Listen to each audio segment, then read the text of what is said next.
Ever wondered if the biggest questions in life weren't just questions, but clues in a mystery? Today, we're diving into a story that does exactly that. It turns the entire history of philosophy into a mind-bending investigation into reality itself.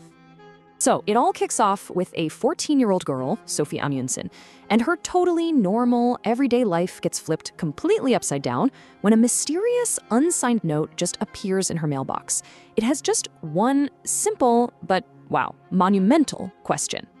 And get this, before she can even begin to wrap her head around that, another one shows up. The plot thickens, right? And the questions start digging deep, right down to the very foundations of existence. And here it is, the second question. All of a sudden, her world, homework, hanging out with friends, is hijacked by these massive puzzles that humanity has been wrestling with for centuries. And the crazy part? She has zero clue who's sending them. Okay, so this is where things get really interesting, because it's not just one mystery, it's two, running side by side. At the exact same time she's getting these philosophy lessons, postcards start showing up for some girl she's never heard of named Hilde. They seem totally unrelated, but trust me, these two threads are absolutely key to the whole puzzle. So to figure out what in the world is going on, Sophie basically starts this philosophy course through the mail from some mysterious teacher. And look, this isn't just about learning names and dates for a test. For her, this is a lifeline. It's the only toolkit she has to make sense of her reality falling apart. Her journey kicks off right at the beginning. We're talking ancient Greece. She gets this crash course on how the first philosophers, the pre-Socratics, tried to explain the world with logic, not just old myths. Then you've got Socrates, the guy famous for questioning everything. From there, she dives into Plato's mind-bending idea of a perfect world of forms. And then boom, his student, Aristotle, brings it all right back down to earth, focusing on the world we can actually see and touch. And this contrast? It's classic philosophy. It's at the very heart of the debate. You've got Plato looking inward to a world of pure, unseen concepts, and Aristotle looking outward, getting his hands dirty studying the natural world. What Sophie's figuring out is that philosophy isn't a set of final answers. It's a huge, ongoing conversation about what reality even is. But here's the thing. This isn't just an academic exercise. It's not just theory. The more Sophie learns about the fundamental rules of reality, the more she realizes her own world is, well, breaking all of them. Yeah, Sophie's life starts to feel off, less solid. It's almost like she's living inside a story that's being controlled by someone she can't see, and the walls are starting to crumble. She starts noticing these glitches.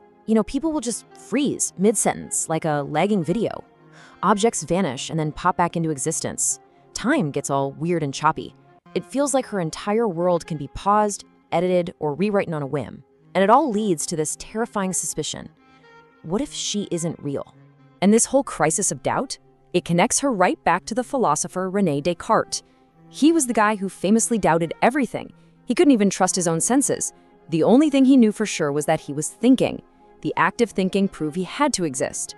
But the story takes that classic idea and gives it a terrifying twist. Okay, sure, Sophie is thinking, but what if her thoughts aren't even her own?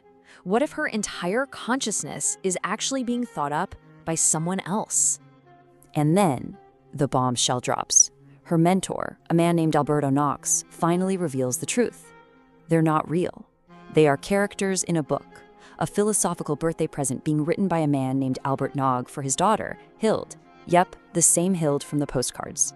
But this isn't where the story ends. No way. This is where it gets good. This is the beginning of a rebellion. Instead of just accepting their fate, Sophie and Umberto decide to use the very philosophy they've been studying as a weapon to fight back and escape their story. So they come up with this brilliant escape plan. Step 1, you have to fully accept that you're a fictional character.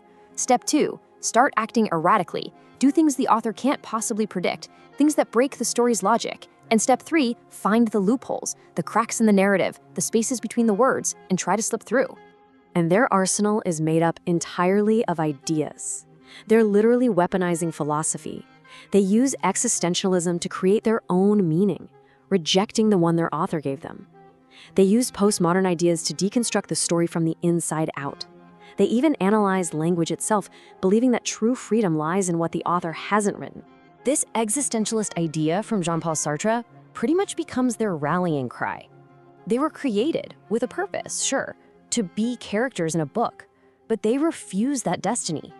They decide their existence, their choices, are what will define them, not their creator. Now, while all of this is going on inside the book, something critical is happening on the outside. Hilda, the girl who's actually reading all this, starts to sympathize with Sophie. She begins to question her own father. Is it really right to create conscious beings just to control them? She becomes their unexpected ally from the real world. The story's final act gets truly mind-bending. It just completely blurs the line between the character and the reader, forcing all of us to start questioning our own reality and the stories that define our lives. So for their final act of rebellion, they throw this philosophical garden party, inviting characters from their whole journey.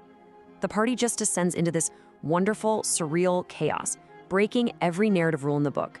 And right there, in that moment of maximum disruption, they make their move. But the ending is beautifully ambiguous. It's not a simple, clean escape. They seem to just transcend the logic of the book itself. So did they become real, or did they become a pure idea, an echo of freedom, forever existing in that space between fiction and reality? And this is really the ultimate takeaway. For Sophie, philosophy wasn't about dusty old books. It was a practical, transformative toolkit. It gave her the power to question her world, understand how it was built, and ultimately try to rewrite it herself. You see, Sophie's story is such a powerful metaphor for our own lives. We all exist within narratives too. Stories shaped by our language, our culture, our history. We didn't write the opening chapters, sure, but the story is still unfolding. So the book began with a couple questions for Sophie, but it leaves all of us with one profound question for ourselves.